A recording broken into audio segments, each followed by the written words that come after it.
fall, but winter, of course, right around the corner. One of the factors our 600-side storm team is looking at for their winter weather forecast is El Niño and what that is doing. Yes, meteorologist Ken Weathers explains what El Niño is and shares the impact it can have on the winter weather forecast. As you know, there are many factors that we look at when we make a winter weather forecast here in East Tennessee, and one of those is the overall global weather pattern. One thing that we are noticing is an El Niño weather pattern seems to be coming back and fairly strongly as we go later in the winter. What is El Niño? It is basically warmer than average sea surface temperatures in the Pacific off of South America, which stretch all the way off the western coast of California. How does that impact our weather, though?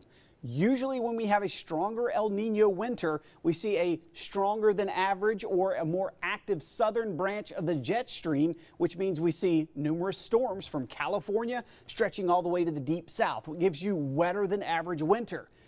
Mainly here in East Tennessee, we'll see near average precipitation levels. What about temperatures? It's kind of the same thing. Cooler than average across the deep south. We see near average temperatures here in East Tennessee, while the coldest of air stays way up into Canada.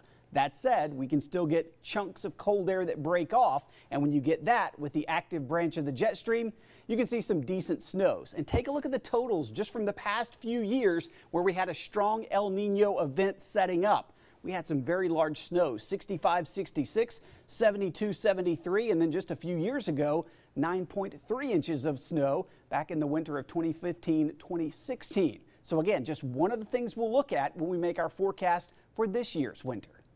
One of the things, so you're basically still not saying if we're going to see a lot of snow or not. We're going to have that Thursday tomorrow. Meteorologist Trent McGill is going to take a look at weather folklore.